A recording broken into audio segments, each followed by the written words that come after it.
Back doing another movie review. My camera cut short in my last video, so if it ended kind of abruptly on the first Child's Play movie, sorry about that. I didn't have anything else more to say about it, but uh, it kind of just cut out on me for whatever reason. I'm working on getting a new camera, so anyway, I don't know if I'm gonna be able to get this whole series done today. This might come. I might do this one, and then maybe I'll do the other ones that I have maybe tonight or tomorrow.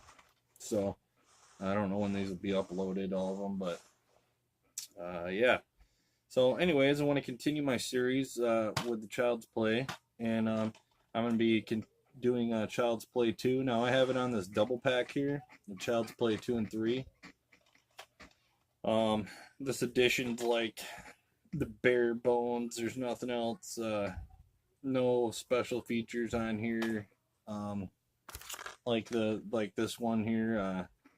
That one's got a bunch of special features on it for the original, but for the second one here, that's what I got. So I always liked the cover art for this one of him, like, chopping the Jack in the Box's head off, and the Jack in the Box has got like a sad face.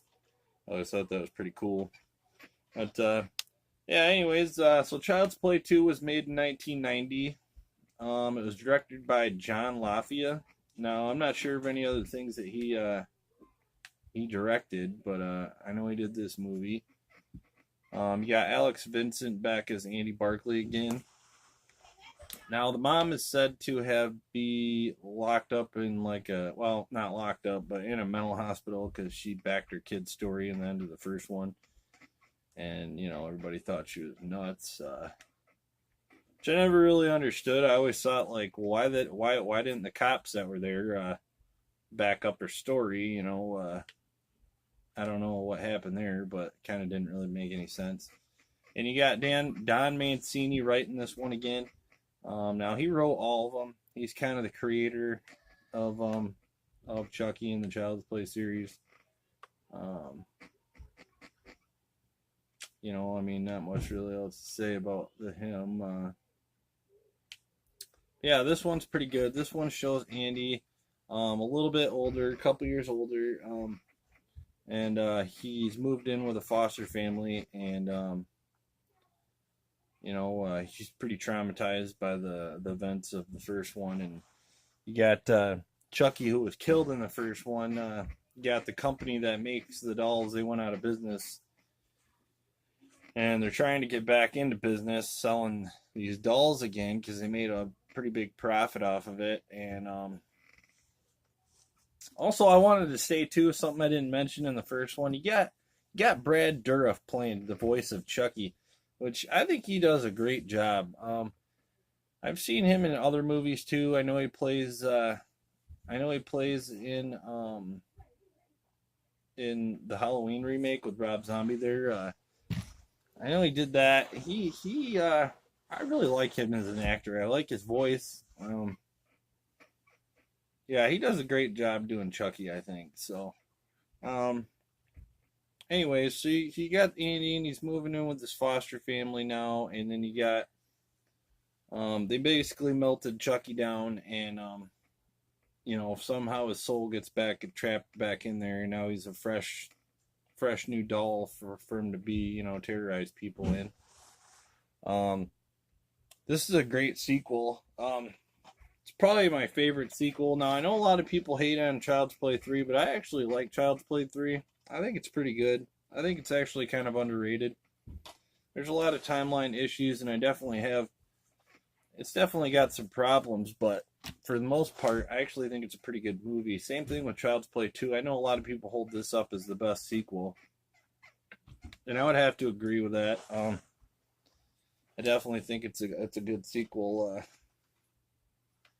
So you got Chucky being melted down. And of course he gets out of the factory and goes hunting Andy down, and he finds him, and he's living with his foster family, and basically Chucky shows up, and all hell breaks loose. He starts, he's just trying to set Andy up, like, he's just trying to get him in trouble, and he's trying to get him, he wants to possess his soul so he can put his soul in there and become a little boy again.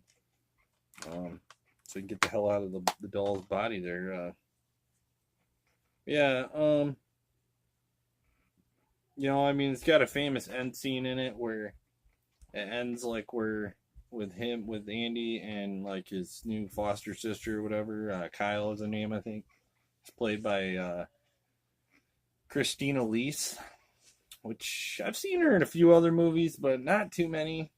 I can't really think of anything offhand, but I know she's been in some. And then you got the foster mom, who's played by Jenny Agutter, I believe her name is. I'm probably butchering that, but she plays Joanne Simpson. And then you got Garrett Graham, I think, and he plays Phil Simpson. Now, the mom in this one she's all right. She comes off a pretty nice lady. The dad seems kind of be a nice guy, but he's a dick at the same time. But I think that's just the way he is. Overall, he's not a likable character, but he's not a total asshole at the same time. You don't want to like walk up and punch him in the head or anything. Yeah, so you got this chase scene at the end where it takes place at the factory where they make all these child's play or all these good guy dolls, and I just thought it was really cool, really creative. There's a part where Chucky loses his hand and fucking takes a knife and like jams it in the socket of where his arm is, and I don't know. I just thought it was pretty cool. A lot of good scenes in this movie.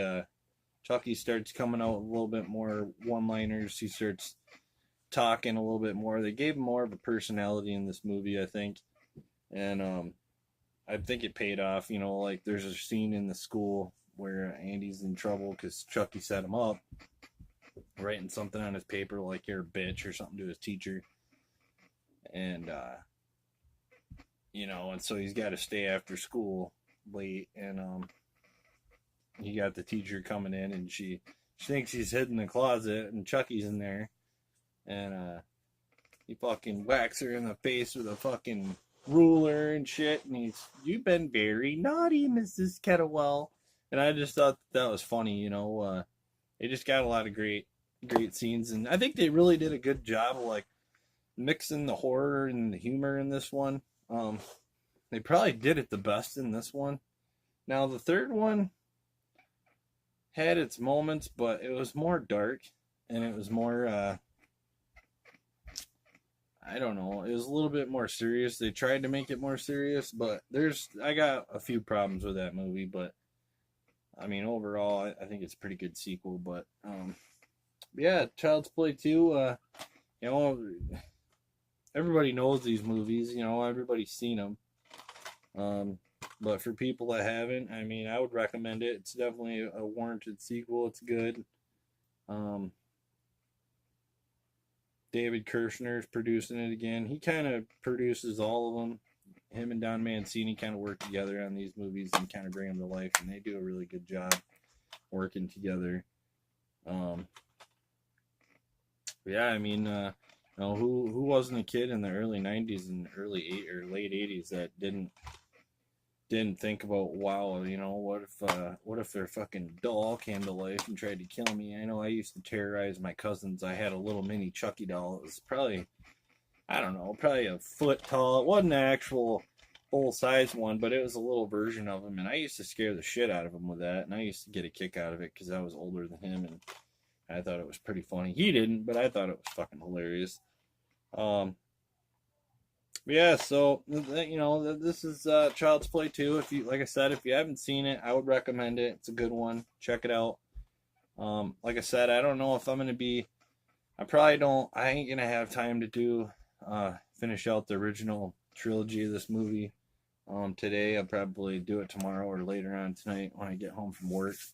I got to work here in about 45 minutes, so I wanted to try to start these at least. So, anyways, yeah, so that's the first two, and I'll see you back for the third one. Bye.